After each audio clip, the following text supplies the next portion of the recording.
Assalamualaikum warahmatullahi wabarakatuh. Nama saya Ahmad Ryan Malawa dari absen 2. Saya dari kelas 11 kelas 4. Hari ini saya akan mempresentasikan tentang kerjasama regional. Materi yang saya ambil itu dari kerjasama regional di ASEAN. Lalu ke definisi ASEAN. ASEAN merupakan singkatan dari Association of Southeast Asian Nation, yang mana berarti merupakan nama untuk negara-negara yang berada di Asia Tenggara. Semua kata-kata ASEAN berasal dari bahasa Inggris dan memiliki maknanya masing-masing. Bila diartikan secara umum, ASEAN adalah suatu perserikatan atau organisasi antar bangsa yang wilayahnya berada di kawasan Asia Tenggara. Saat awal dibentuknya ASEAN, terdiri dari 5 negara, yaitu Indonesia, Malaysia, Filipina, Singapura, dan Thailand. Lalu sekarang telah ada 10 negara di organisasi ASEAN, yaitu selain dari 5 tadi ada Brunei Darussalam, Vietnam, Laos, Kamboja, Myanmar, dan Kamboja. Lalu untuk sejarah ASEAN, ASEAN adalah sebuah organisasi yang didirikan dengan tujuan mensejahterakan negara di Asia Tenggara. ASEAN didirikan pada tanggal 8 Agustus 1967 di Bangkok, Thailand.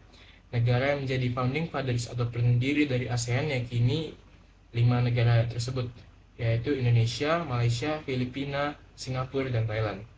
Brunei Darussalam kemudian bergabung pada 7 Januari 1984, Vietnam pada 28 Juli 1995, Laos dan Myanmar pada 23 Juli 1997, serta Kamboja pada 30 April 1999. Kini terdapat 10 negara anggota ASEAN. Lalu untuk founding fathers ada 5 orang, yaitu ada Malik dari Indonesia, Tun Abdul Razak dari Malaysia, Ramos dari Filipina, S. Rajat Ranam dari Singapura, dan Tanat Hotman dari Thailand. Lalu lanjut ke tujuan dari ASEAN. Jadi tujuan dari ASEAN ini kumpulan tujuan ASEAN yang saya dapat.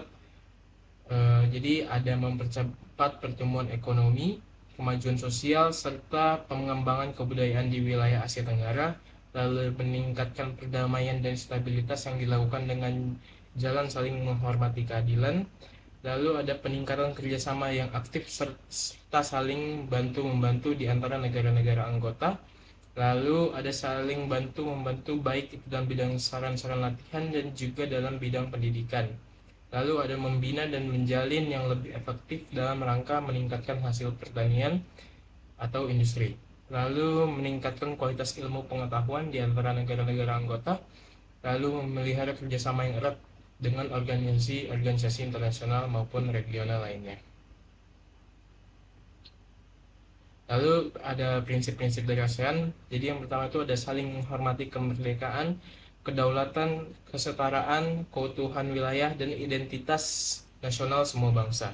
Lalu yang kedua ada hak setiap negara untuk memimpin eksistensi nasionalnya, bebas dari campur tangan eksternal, subversi, atau paksaan. Lalu yang ketiga, non campur tangan dalam urusan internal satu sama lain. Yang keempat, penyelesaian perbedaan atau perselisihan dengan cara damai.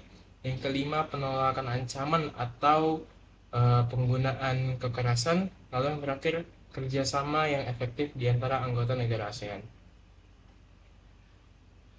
Lalu dari manfaat ASEAN itu, manfaat ASEAN itu sendiri ada sangat banyak. Ini beberapa contohnya: meningkatkan perdagangan internasional, meningkatkan akses ke pasar global, lalu memperkuat kerjasama politik dan keamanan, memperkuat hubungan antara negara-negara anggota ASEAN, meningkatkan kerjasama dalam bidang pendidikan, kebudayaan, dan pariwisata, lalu menciptakan perdamaian.